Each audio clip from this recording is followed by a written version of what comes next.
So sorry, we get to be together again. Thank We get to be together again. I see school happening in the background there for you. There's a lot of school happening on the other side of that door, and there's a big do not disturb sign and a locked door, and there's still a very good, my phone is unplugged. Like there's still a very good chance that something might happen, right? Because like you and I are both in new roles now than the last time we were together in what we like to call the before times. Absolutely. Can you tell us what you're doing now, Mr. President? I'm a maintenance man. I'm just not head of maintenance. Now I'm actually so my title, I guess, is slightly inflated, but I did tell folks in high school that I always wanted to be president, and now it's happening. So I'm campus president for a 6 through 12 school. We're actually 3 schools in one. So we have a girls preparatory school, which is our middle school, grades 6 through 8. And then we have 2 high schools, but one of the high schools is really just a smaller cohort inside our main high school that's 9 through 12.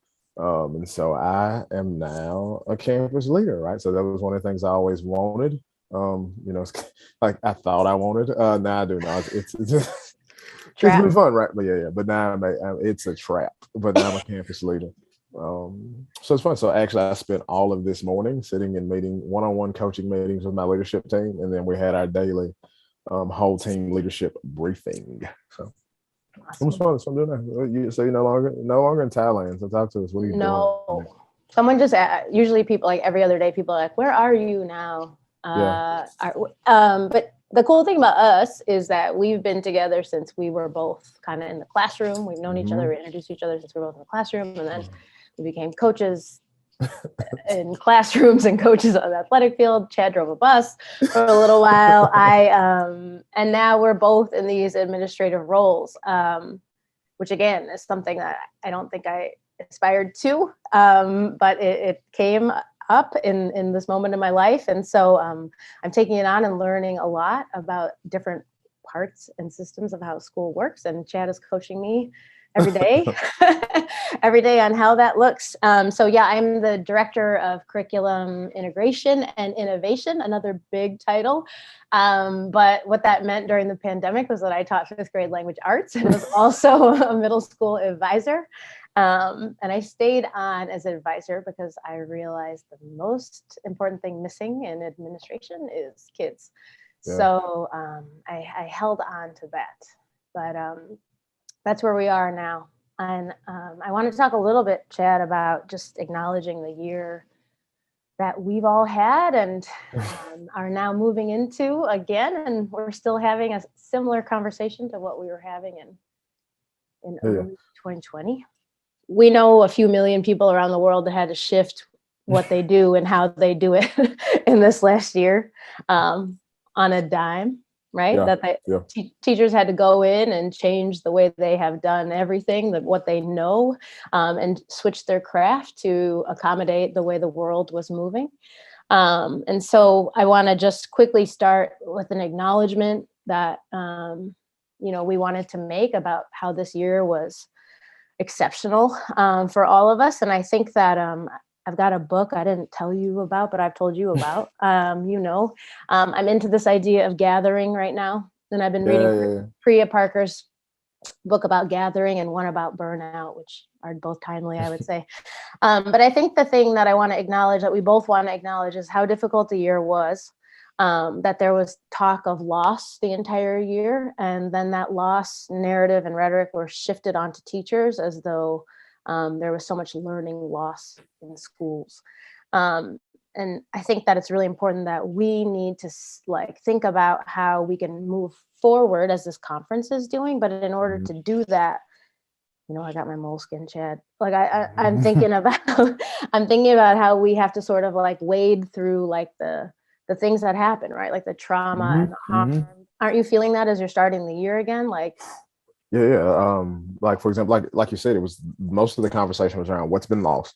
And then we attached dollars to that rhetoric, right? To convince folks that if you will buy into that narrative, we have funds for you to do those things that you've always needed to do, because you and I've had this conversation, right?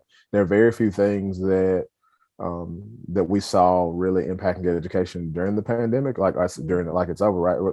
impacting education during this pandemic that did not exist beforehand.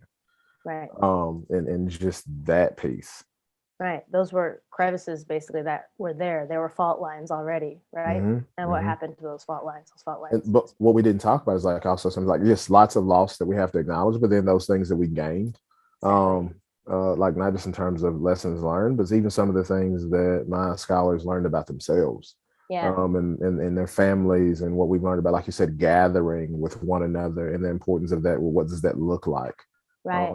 Right. Well, when our parents came to us last year with like the hysteria around learning loss, one of the things that we did as advisors is we went to our kids and said, hey, there's grown-ups talking about this, right? About how you're losing your learning and there's learning loss. And they're like, what does that even mean? I said, yeah, that's a great question.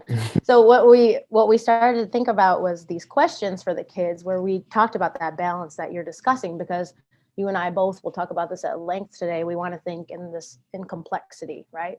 Like all the nuances about stuff. If I say there's learning loss, this is like binary thinking, right? And you're naming that we need to think about the growth. So we asked them questions like, what did you lose this year? We have to acknowledge that. And some of the kids are like, I lost grandparents, or I lost family members. I lost my pet, right? But I also lost my soccer team and things that where we couldn't gather, and things that our kids know. And on the other side of that, once we talked and unpacked that, we said, okay, so what about growth though? Like, what did you gain this year? Can we talk about that? And, they were 9 and 10-year-old responses. Like the kid was like, I grew in my understanding of how to do a headstand. I gained a dog. There are a lot of pandemic puppies in the world, right? I gained a new friend. I gained my parents' home language because they were home with their parents so much. And they were normally, when like immigrant kids try and assimilate, right? We end up losing a lot of our language. And so some of these kids said, no, I'm a multilingual speaker now, which is incredible. And those pieces of their identity that they did as well. So I think for us to acknowledge as adults and kids, to say like, yes, we went through this harm or trauma or loss, growth, all of these things, but like burnout for teachers, right? And so we need to name that and be really candid about it to move forward. And like you talk about, like you just said, like teachers and burnout, like I think like for some leaders, we're like, there's this push, right? Get back to the building, get back to the building, get back to the building, because that's going to lessen the load of teachers having to teach virtually and in person and all those other things. But I'm also thinking about for those early career educators who came into teaching at the beginning of the pandemic, or a little bit longer into it, like as we think about just professional development and what's happening or has happened in terms of our ability to gather together, right? What that model has looked like. So even now for me moving forward, like what does it look like if you're an early career educator watching this, or you're a leader watching this who's thinking about how do I support my early career educators? Because them coming in, we often default to what we experience in classrooms, but for them coming in, they can't apply that model, right? Because the school environment does not look like the desk that apprenticeship of observation, right? Like it doesn't apply because it doesn't look like that. No, you're so right. You're so right. And I hope there are pre-service teachers that get to hear this. Because one of the things that they can do, Chad, and you and I try and practice this all the time. You know that I'm a big fan of kid watching and just observation, right? And curiosity. So like if we're talking about gathering, I'm going to stay on that thread because I'm thinking so much about it in schools.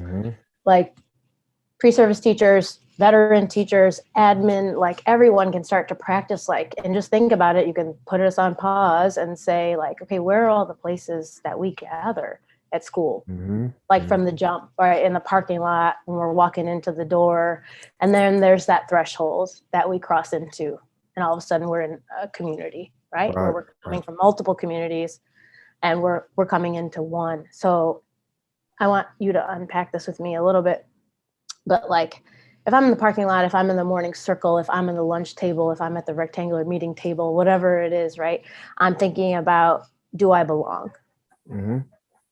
And who belongs in this community, right? And what are the ways that we send these messages to kids about whether they belong or not in school? When does that happen? Would you say in terms of the gathering? like it happens before they ever show up in the building. Like, are their families and are they welcome? Even if we just think about the correspondence that we said before the school year starts, like, is there a way that we Yes. get that into Mhm. families in their home languages, right? Like, does it say like we're a space that's going to be responsive to you, to even Mhm. know those kinds of things? You know, you and I've had this conversation around sometimes like we undo what we want to happen in the gathering from what we do around the gathering as folks come in. Like, I'm really intentional about I can hear lunch dismissing right outside the door that's on this side of my office. And down the stairs, there's our commons area. And that's where all of our students come in first thing in the morning. Um, but I'm like, so stepping out of the car, coming into that space, like, how do I want us to gather in that space? Is I think about how their identity didn't necessarily shift, but maybe they're leaning into a different part of that as they come out of the car. Like, in that vehicle or getting off of that bus, like on there, you were one thing, right? That you may have been leaning into, like it's that last look at mom or dad or Yes. grandma before they get out. But then the second they cross that threshold into the building, like the first categorization that, like very often in my building this year, we get like first question, how we're going to gather here. No, you're here, like you're middle school. So you gather with this group. But then Yeah. as a campus leader, that makes me go back and think, though, what happens when I'm trying to convey to them that we're still one school? Like the shirt that I have on says "We Are City," and it's really intentional because we're three schools in one. It's a But great with the way shirt. we, I can't with you, right? Like we're three schools in one. All right, so for folks to know us, we like if we were face to face, we'd have to like. Sarah's cracking a joke because I know how to work a Cricut machine and she doesn't, and so I made the shirt that I have on because I'm a new campus president and I don't have any swag yet. And he said he Um, would make me a t-shirt and he never did. So well, a we're not. digression. That's not why we're here. We're forward together. We're not going backward. Um, but just thinking about in that space is like, how does the language that I use and how does like what happens initially students come into that space, or even like our teachers, like when they come into that space, Right. what does that look like in terms of how we go?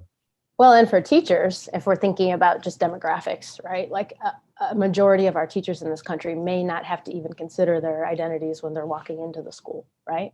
That Mm-hmm. they have been sent a societal message that they belong anywhere that they go, that they just belong, and they don't even have to think about that, right? Whereas some of our kids and some of our teachers that we work side by side with, this is an experience that I've had in a school where you have to code switch the minute you step in that door. Like you said, the Mm-hmm. last look at mom or dad, parent, grandparent, whoever it is, the last look at the adult I'm with, maybe the last time that I see myself. And I'm walking through that door, I've got to code switch. I've got to code switch my language. I've got to code switch the way that I emote. I've got to code switch the way that I communicate, my expression, my body, physical space, all of these things that we ask kids to do. And you and I have talked about at length, like uniform schools, dress code, all of that. Some of those messages that kids are sent before they even step in the door. Some kids get good morning. Some kid gets tuck your shirt in, pull that Yeah. up. Yeah. Where's Like, your tie? Where's this? Right? right. And from a very practical standpoint, like here's what's interesting is that I'm in a uniform school now, like I wasn't before. Yeah. But I will see a scholar come by me and not be in uniform. I don't address it then. Mhm. So whether that be we've got to talk about something in terms of their wardrobe, or whether that be like your jackets out of uniform regulations, or whatever case may be, the first thing they hear is good morning. The Yeah. next thing they likely hear is me playing my playlist because that's also my morning time. But I'm playing it loud enough for everyone to hear. But then until we go to morning assembly, right? Like I don't say anything about dress code. Yeah. Just because I want the first thing that happens, that first interaction, that first engagement to be a positive one, like you said.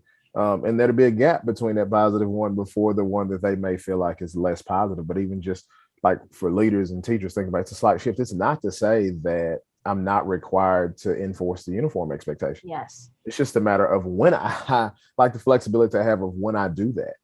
Right. And so I Yeah. think like we're thinking about like systems, like we're talking about gathering now and how we gather the messages that we send. But I think that can be applied to so many things that we felt like were sort of hard guidelines or rails that we had to stay inside. Hmm. It's like, yes, you may have to operate inside those lines, right? But it doesn't tell you where you have to begin coloring inside those lines. Right.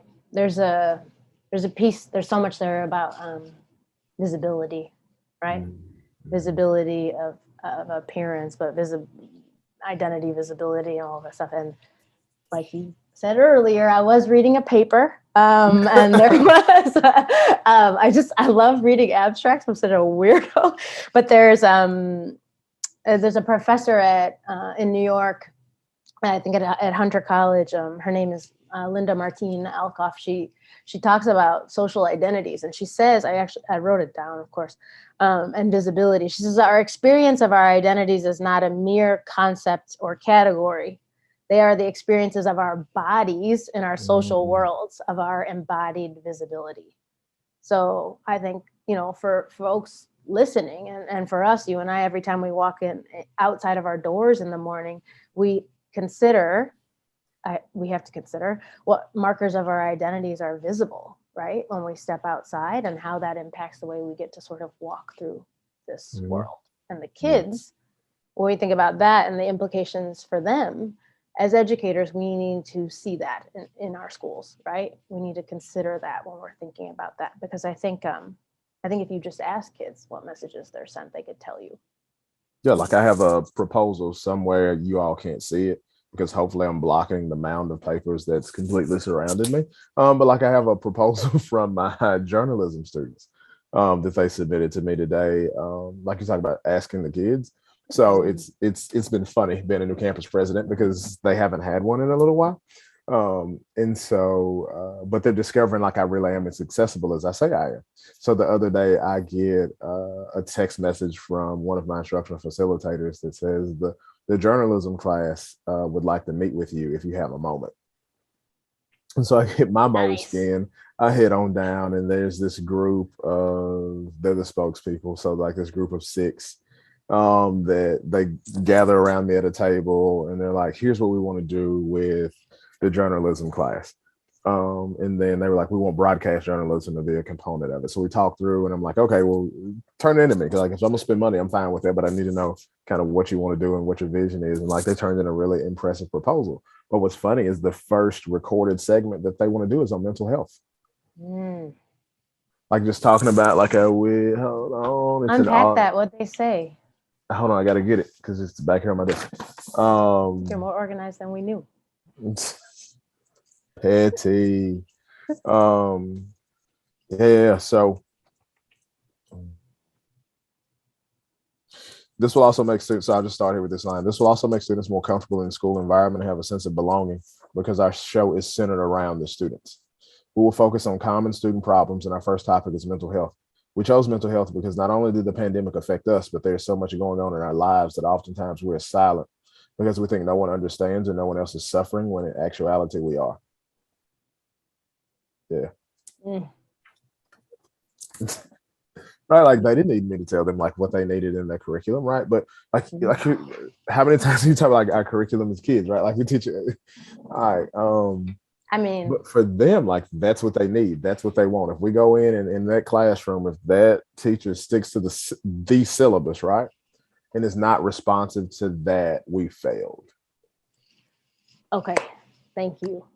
First of all, thank you to those kids, because that was a moment where as an adult, you have to sit back and go, I'm just going to listen. I'm not going to wait to talk, right? Like you had to sit there and really hear what they had to say. So thank you for that. You talk a ton about complexity. I want to talk about that. Listen to the layers that they are addressing there for them as they walk into that school and what they carry like with them. I want to talk about the truth, right? I want to talk about teaching kids the truth and our obligation to teaching the truth. But I also want to talk about how not teaching the truth creates unsafe conditions for these kids, right? Yeah. And not being truthful creates unsafe conditions. Yeah. So if we back up and like you and I had this conversation, like we could have recorded this on our phone call last week, right? Where I'm like, this is wild that folks keep breaking things like into like this either or, yes, no, black, white binary, right? When in reality, like the one thing we have to be able to do in order to survive and be successful and for like our students is this idea of handling complexity. It's very rare, right, that any issue can be boiled down to just this binary understanding. So as we think about like how we engage with students, how we engage with one another, like you and I talk about like watching the news or scrolling Twitter, Yes. right? Where it's like good, bad, good, bad. There's no in between. No. Um, And it's like yelling from all of the polar sides of it, right? right. And it's this idea of teaching truth, right? Like the Yeah. notion that um to tell the truth about our history, right?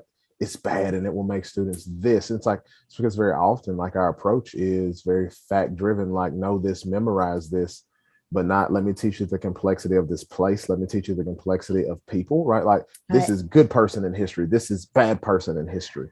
But instead of navigating like this person did some really messy stuff, this, but they also did these good things over here, and both of those things can be true.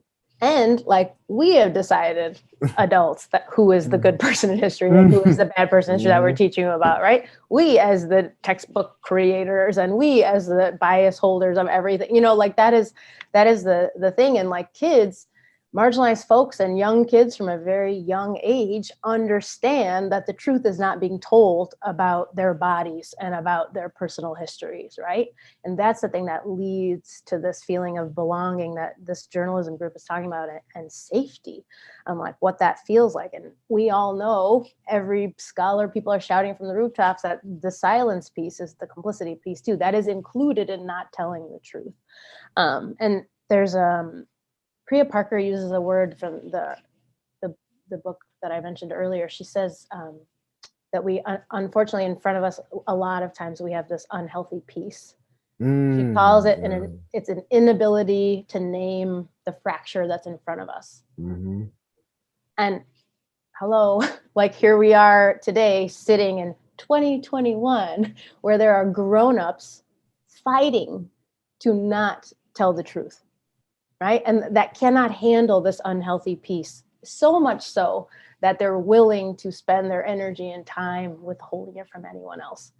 And I think that's an important thing when that fracture lives. And we're not just talking about school, that we all know for the last decade, as long as people have been communicating with each other, even just people use 2016 as a marker for that. But it was long before that, as you said, right? Those things have always existed. That fracture exists not just in schools, that exists at people's dinner tables, when family comes over, in circles that you gather in, and social circles. Like we become conditioned, right? To be like, Yeah. I think about your work around identity, right? And this whole notion of, can I bring my truth into this space?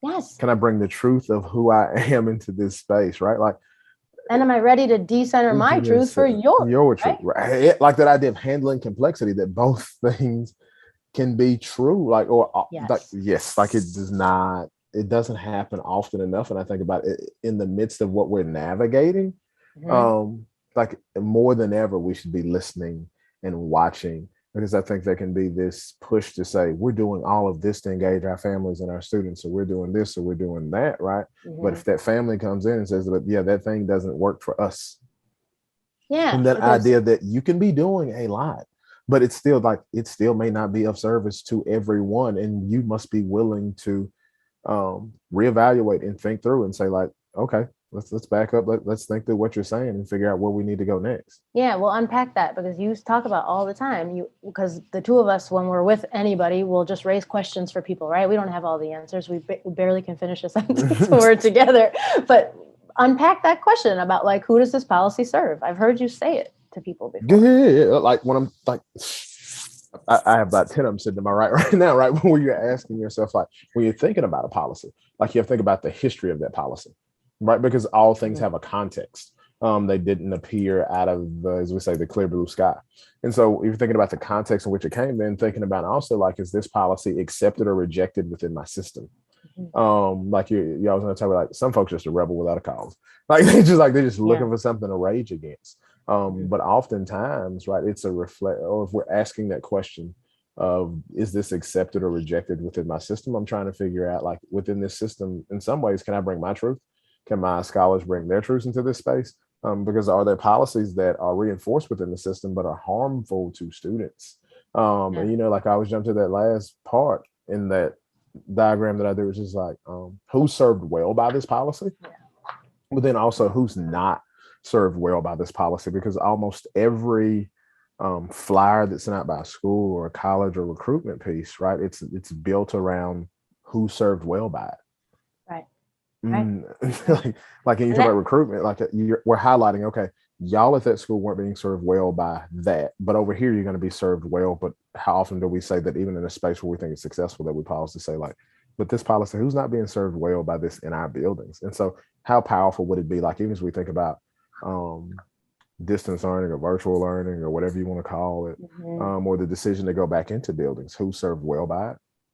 Who's not served well by it, and then the complexity there. Like I think about a friend of mine who has a child with an autoimmune disease, and so thinking through like for her child, being in school is extremely risky right now, but after being at home and only socializing with his sister for the most part and his parents, like she recognizes like, yo, you need to go be around some people your own age. You're starting to, like where I was joking about, like you talking like old man. Like you need to get go be off my around some lawn. folks. Yeah, like you need to go. But that idea that both things can be true, that Right. the decision to come back into school is extremely risky for him from a health perspective, but at the same time, from mental health perspective, right? Like he needs to be around his peers. Like both of those things can be true.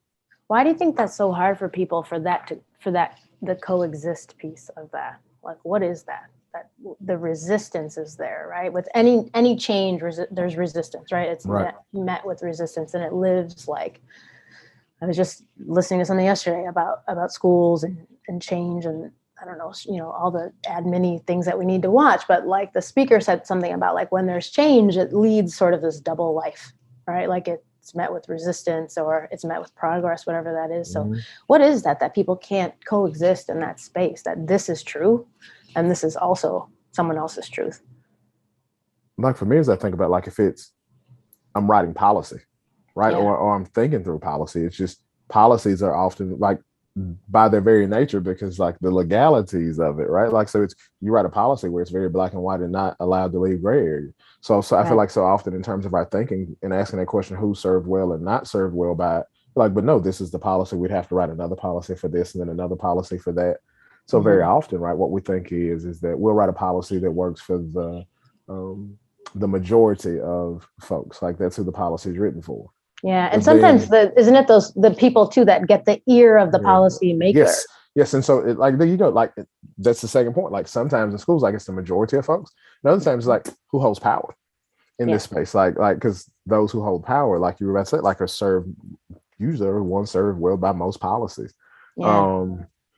And so but the question on the backside of that, right, is then who gets pushed to the margins as a result of that, right? Like those who aren't being served well in our schools, that's the group, right? But that's the group we want to RTI to death. Like that's the group we. I was just going to bring up reading. Yeah, that's that group.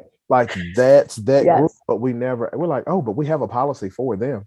Yes. But we never bothered to ask, like, but they weren't served well in your initial policy. That's why you had to have the second policy. Yes, there must be something wrong with them. So we have this intervention system for them. Don't you worry. We've got a scaffold and a flow chart ready for these people. I mean, we're sitting in the middle of, I hate using the term reading wars because this zero complexity to like when you use a term like that, right? Like, can a kid be served by, I told you I'm reading that volume-based approach. Can a kid be served by a volume-based approach and meaning making and comprehension work and rich read alouds? Yes. Can they also be served by fluency work and print work and word study? Yes. Right. Yeah. But we don't handle it that way. And if you think about like, well, we're at school and we're a district and writing our building level literacy plan. Like, no, we need to get this down in black and white. Like here's what we do. Here's what we believe. Here are our stakes in the ground, instead of saying like, what does the kid in front of you need? Yeah. Like, what does that kid need? And then write your policy in such a way where you can be adaptive and responsive to what does that kid need? Or as leaders, as we think about what does this teacher need? Yeah. You're hitting on the thing that we talk about, and we do this in the institute when we work. We know we stand on Smokey Daniel's shoulders and we talk about curiosity, right? And we think about curiosity in school, like you are modeling that right now. It's like, I think it's really important to stay curious in all of this, in the anti-CRT rhetoric, in the legislation that's being passed, in the articles and echo chambers about reading, in all of this that's happening as we move forward together. I would say the number one thing people need to do is stay curious, right? I think I talked to you a little bit about this the other day, but I was talking to somebody about like the banned books and the books that are being pulled from this list. And I was like, and the legislation that's being passed, and people are conflating CRT legislation with just any work that has to do with human beings, right? And diversity and equity and inclusion, because schools hold on to these terms and these acronyms.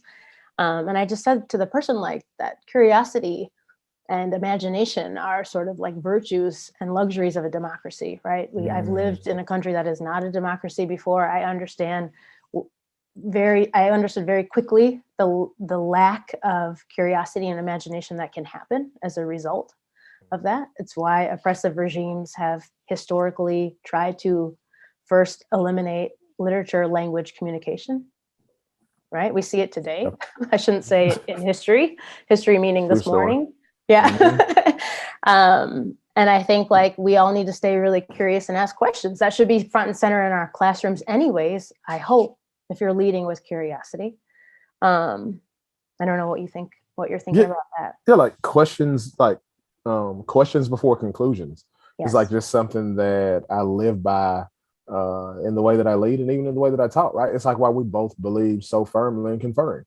Where like when teachers like, midst of a pandemic, are we going to confer? And I'm like, we can't not. Like we will find the safest way to do it, but just that practice of questions before conclusions. And it doesn't matter whether it's a student's writing, what you think you know about that student as a reader, what you think you know about that student or that teacher in their life, like questions before conclusions. Always, because then you're also in a constant feedback loop, right? This is not just for conferring in our workshop. Like you are saying to the person in front of you, like, as you are learning, unlearning, relearning, trying something out, like I am in conversation with you about this and we'll be together in this feedback loop. So you feel supported. And again, that like tiny piece of like pressure, like we need to move forward.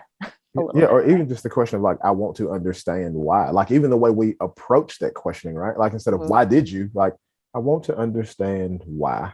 There you go. And then leading in, that way and digging into, like I was this summer, because I think I told you all about it and made you hear all the stories, but like Oprah Winfrey and Dr. Bruce Perry, what happened, their book, What Happened to You? And just asking that question sometimes, like, so what happened that led to this situation or that led to this behavior, whether it be not just today, but in the past. Like I think about, there have been two, like I've been fully transparent. So you're coming in as a new campus president in a school where no one knows you, because I'm not from this area, or not from the immediate area around the school, like 20 minutes down the road. But anyway, so it's been interesting for me to navigate the time at which I was hired, coming in and building relationships with the teachers and the kids, where I've had to be a lot more intentional about backing off of that whole narrative of, what do you mean? I'm the campus president. I'm your principal. You know who I am. So I stopped during yesterday's morning assembly. And I'm like, one of the things I recognize is that I have not told y'all who I am. Like, who I am, but I haven't told you who I am. Like, why I do what I do, what I'm passionate about. Why are you here? Now, yes, did I mess up the bell schedule yesterday because of that? Because I kept them in the morning assembly for too long. And so no one knew what time we were going to first period. But in that moment, that's what was needed, is to slow down and just say, I need to tell you who I am and ask that question so you understand why I act the way I do or what happened. But then there have been two kids that we'll call it being like, not so passively resistant to something I was trying to get them to do. Let the record state that Chad loves to use the word president now more than I heard ever. All the time. I call my office the Oval. It's a thing, right? So I do. It's a thing. Like when these kids come in, I'm like, welcome to the Oval.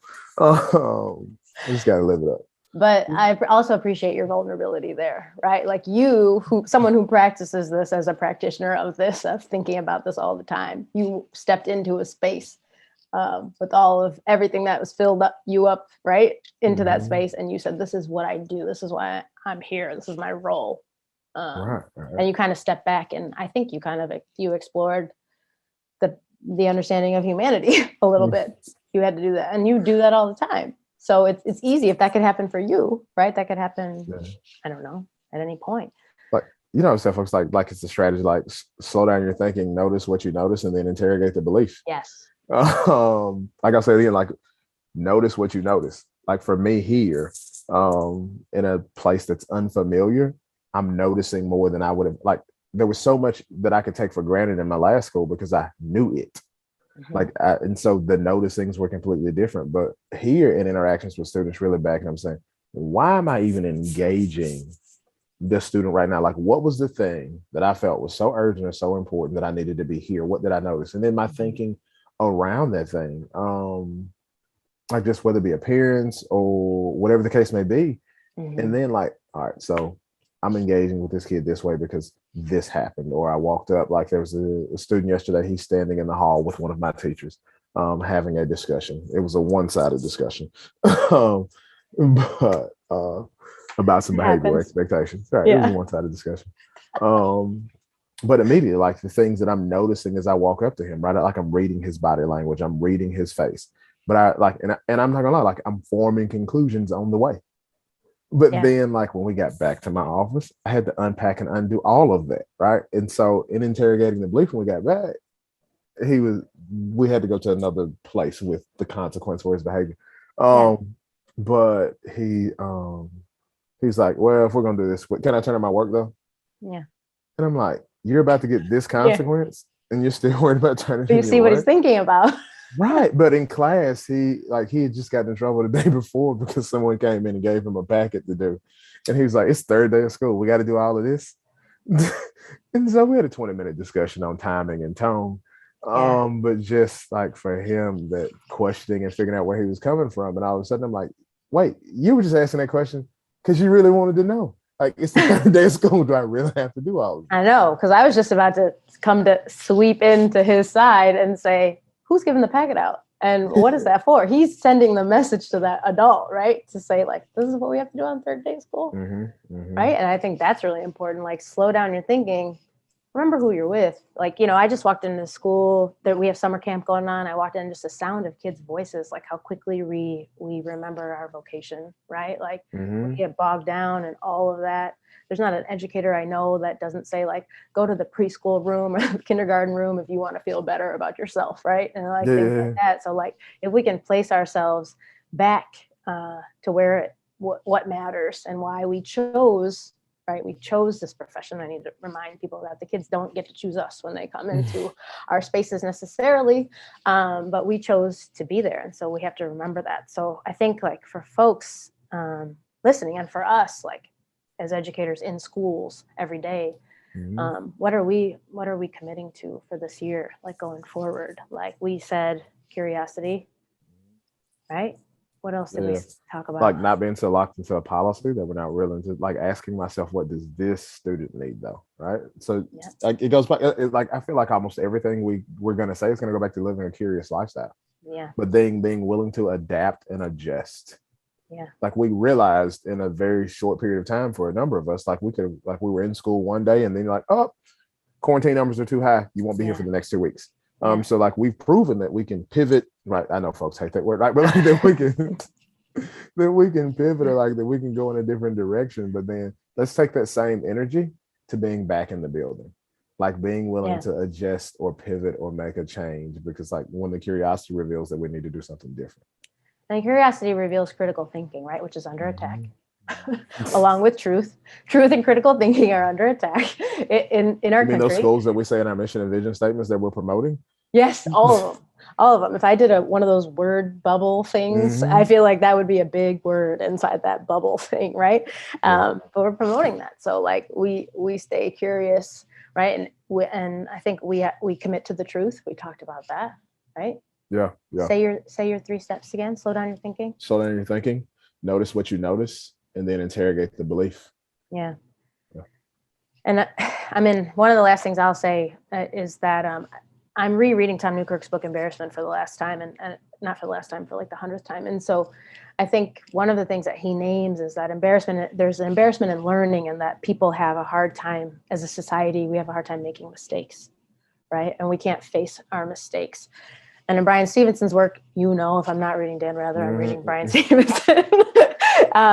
He says that we have a hard time facing shame in this country. So like at the smallest level of like a mistake in the classroom, like, and that's not small to that kid, right? But at the smallest level of like saying the wrong thing to somebody, like it's about the mistake. We have to face our shame. We have to face the candor, and that is shame, right? That's really what that is. We have to face our embarrassment while we're learning and unlearning and relearning a history that is now, it's been physically everywhere. Materialistically, it's been everywhere in our country. It faces us all the time. We just haven't looked, and now people are looking in this sort of reckoning that we're having. And I think just facing those truths is going to be a step for us. And curiosity to me lies at sort of like the foundation of all of that. No doubt. So what else? I think for me, walk humbly. Like that's my thing, because I think sometimes folks expect like the campus leader or those in leadership make the decision, move quickly. You should know, or you're in charge. And it's just like, walk humbly, because it's so much easier for me to walk humbly than it is to have to go back and clean up when I didn't, or when I or moved quickly, right? Like, it's just slow down, walk humbly, and don't think you know. Right? Like, don't think you know. Like, even if you come into this with 2 years of experience, 20 years of experience, like, don't think you have it mastered.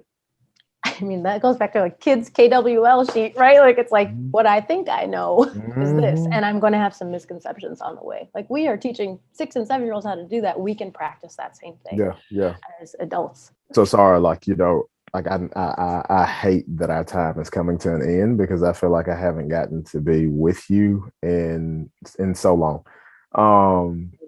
And so what about this? So here's what I want to do, right? So usually, like, you and I send other folks off with like a word for them. But I guess I'll do it this way. So my hope for you this year, Sarah, right, as you go into doing the work with, I don't know why you're trying to make me cry. In leadership, is that right, that you continue to live curiously, and even as you're in leadership, that you take those things that you know are true for kids and for families, and that you don't run from it, but instead you continue to be a fierce advocate for them and what they need, and that you take that same lens of curiosity that you have for kids and you apply that same thing to the teachers that you lead. I pray that every day your bucket is filled, even in the moments where it feels like it's ended. I tell you that I believe in you. I've seen you do incredible work. I know that this year will stretch you and grow you in ways that I can't even imagine, but I'm so grateful to get to know you, to get to call you friend, to get to call you thought partner, to get to call you a trash talking buddy. But I hope this year that you hold the truth of who you are to heart and don't let anything about the system or this world chip away at that. That's what I have. How do you want me to speak right now? That's my hope for you. You don't have to speak. And let me say that the same thing I hope is true for everyone that's watching, because I feel like what happens so often is that the system and the policies and all the things of everyone who just wants to that shows up and puts it on the line every day for kids and their families, that you hold on to the things that you know to be true, right? The place that we're at causes us to question and wonder and pivot and adjust. But I really hope that you continue to hold to those things that you know to be true, that you keep your mind open to complexity and discovering new things, and that you protect who you are, and that you protect that truth that you know. That's what I have. Thank y'all so much for taking time out to join with us. Thank you. I wish for you that your Cricut machine works for every Friday. I wish for you that you have the year where people see your worth in a community, and that it is, I'm going to say finally, visible to the people around you, and they are made aware of what you bring. And I'm speaking to Chad, but we both are speaking to everyone here.